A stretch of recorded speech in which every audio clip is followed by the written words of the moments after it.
So the first question I'd like to ask is if you could each just tell us what you've been doing for the last 10 years, and just a little bit about yourself so we could all hear you speak and get to know you. So Carla, why don't you go first, then Cyrus, then Scott.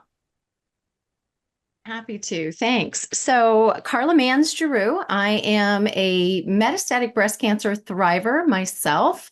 So, for the past 10 years, I have been overcoming that diagnosis and turning it into a chronic disease that I plan to manage for the rest of my long, healthy life. I've always had a goal to live to be 101, healthy and sane, and I intend to get there. And utilizing the radical remission healing factors and the best of conventional medicine, taking an integrative approach has really helped me a lot. So I became a national board certified health and wellness coach about 5-6 years ago, and became a certified radical remission coach directly after that. And when my corporate job decided to move from the Chicago area to Boston, I was able to take a nice big fat severance package and start my health coaching business. And it gives me great pleasure to help other people who are trying to overcome a diagnosis from cancer. And working with Dr. Turner, we continue to share the research that she found. Her book, Radical Remission, was published 10 years ago this year, and we're celebrating the 10th anniversary. We started a podcast called Stories That Heal, and we're sharing inspiring stories of others who are overcoming a dire prognosis, as well as stories from the practitioners that are helping them to achieve that remission. Thank you. So exactly 10 years ago was 2014. And that's when I had left my job in biotech. So I was working, I had graduated with a PhD in nutritional biochemistry. And then for 2 years, I went to go work in biotech, thinking that that was a good place for me to use my skills.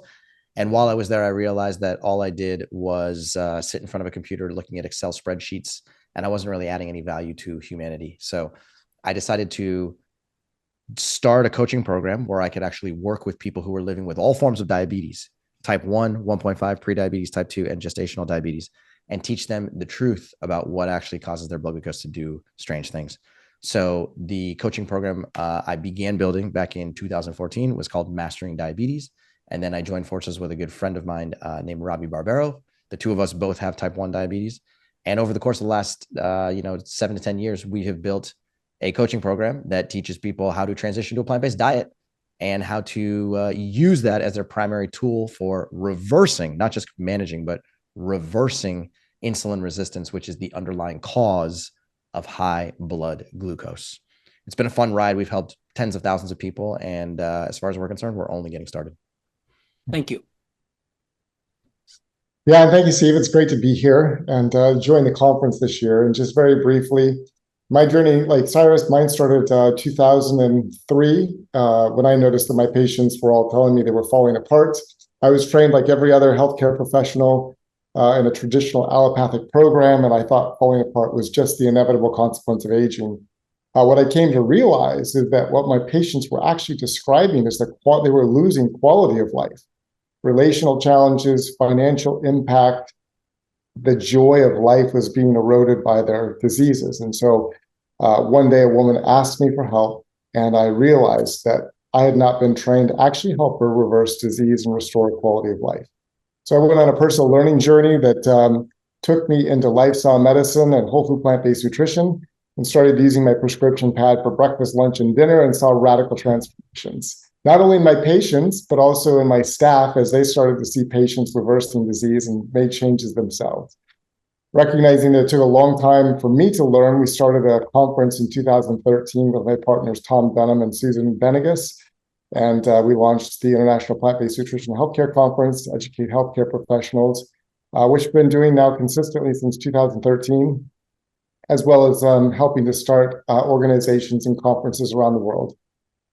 We have a journal, International Journal of Disease Reversal and Prevention, which is the only journal dedicated to documenting the science of disease reversal. So just delighted to be here, and I want to appreciate you for tackling a 17-day live online conference to get all of this information out. So thank you. Thank you. So Oprah Winfrey wrote a book once called What I Know for Sure.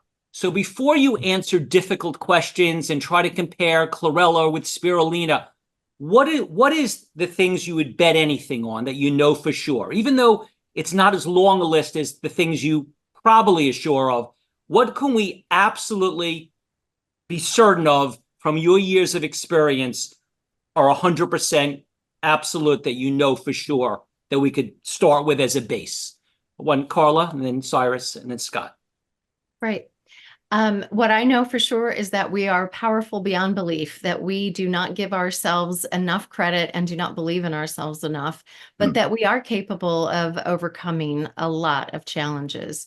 And what I know for sure from the radical remission research is that we can reverse disease, we can overcome disease by utilizing lifestyle practices.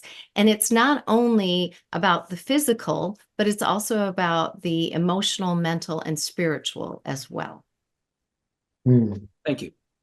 Great response. Great response.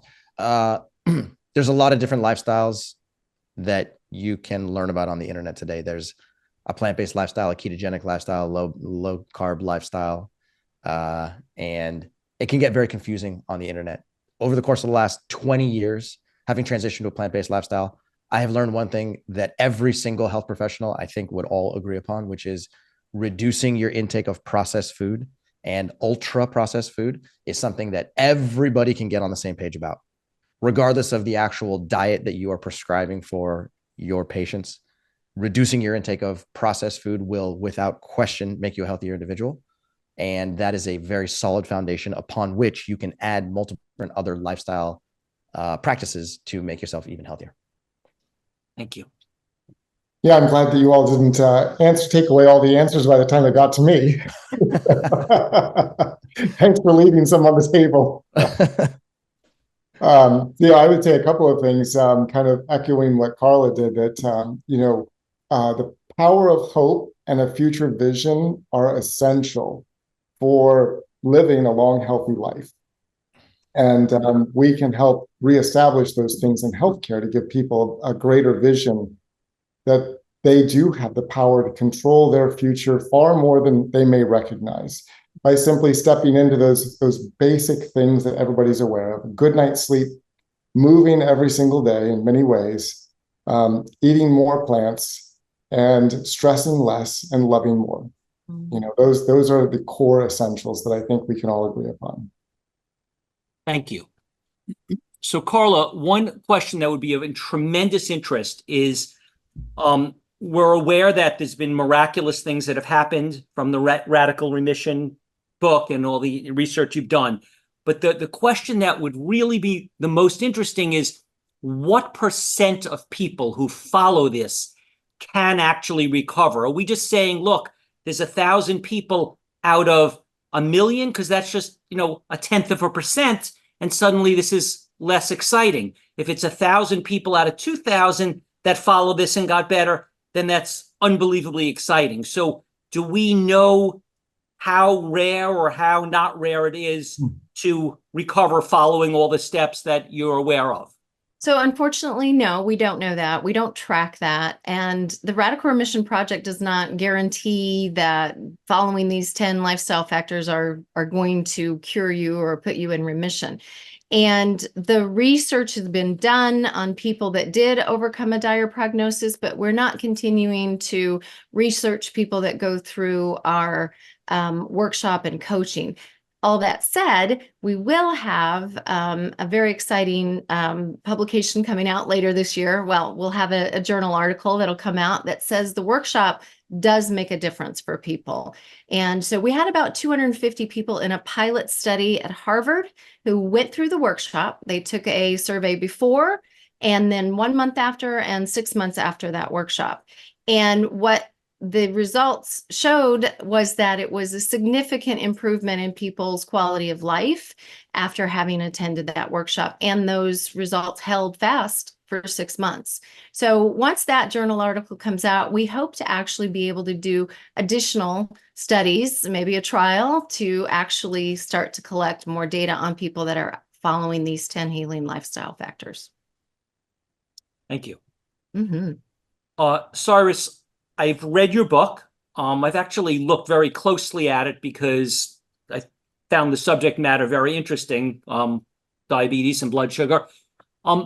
It seems that you're very clearly saying, you can rephrase this if I'm not saying it right, that fat is interfering with our body to process the sugar or something along those lines. But what are you exactly saying about plant fat, avocados, olives, raw seeds, raw nuts? Are we trying to keep this amount down, or is this not an issue? It's only fat from animal products. Very good question.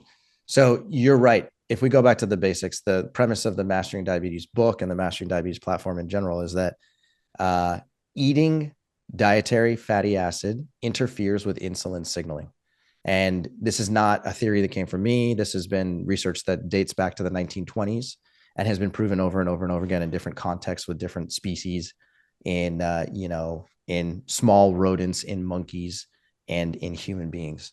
Now, the simplest way to put it is that dietary fatty acid, regardless of the type of fatty acid that it is, whether it's saturated fat or unsaturated fat, interferes with insulin signaling inside of the liver and inside of the muscle. And that's something that I think the diabetes world just doesn't really have a full grasp on. So your question is, okay, fine. If you're consuming foods that come from the animal-based world, are those going to be different than consuming foods from the plant-based world, whether it's nuts, seeds, avocados, or oils? And the answer is yes, they definitely do behave slightly differently. The truth is that saturated fat, so foods that contain a significant amount of saturated fat, which tend to come mainly from the animal-based world, whether it's white meat, red meat, chicken, fish, dairy products in particular, those foods tend to have the most insulin resistance inducing effect. In other words, saturated fat is the single nutrient inside of the human diet which has the strongest ability to create the insulin resistance pathology. Unsaturated fatty acids, which are fatty acids that have at least one carbon-carbon double bond in them, or sometimes multiple carbon-carbon double bonds, they behave differently. So if you're eating an avocado, as an example, the avocado does contain some saturated fat, but it also contains a significant amount of unsaturated fat. Is that going to have the same effect as having white meat or red meat or chicken or fish? The answer is no. It's going to be a little bit less powerful at inducing insulin resistance. However, what we have determined empirically and working with a lot of people is that the total amount of fat that you consume matters. So the total amount of fat is the number one most powerful tool that you have at your disposal to try and limit how much insulin resistance develops in your body, in your liver and muscle. But secondarily, the type of fat that you consume is actually the most important. So to answer your question, Steve, in a nutshell, what we teach people to do is, as a generality, try and keep your total fat concentration between about 30 to 40 grams per day. That's sort of step number one. And if you can bring your fat concentration down to about that level, and then simultaneously try and gravitate towards as much unsaturated fat as possible from plant-based foods, you're going to be doing yourself a significant favor. Does that answer your question? Yes, but if someone is saying, I'm still not getting my blood sugar down, is one of the main levers to then reduce their plant fat? Correct. That's exactly right. So we've been sort of told over and over again, you've probably seen this on the internet yourself, where people say avocados are good for you because they contain healthy fats, and nuts and seeds are good, and coconut is good because they contain healthy fat, right? And there's a certain validity to those statements. There's no question about it. But the term healthy fat, I think, is just thrown around too loosely. And people get this idea that regardless of what vegetable they're consuming or what fruit they're consuming, if it contains a lot of fat, that's okay because it comes from the plant world and it's quote unquote healthy, right? And again, there's validity to that because it's going to be a better source than if you were to eat from the animal-based world in general. However, too much fat is too much fat. So long story short, yes, keep your fat intake as low as possible. Try and get it to about 30 grams of fat per day if you're specifically trying to regulate your blood glucose.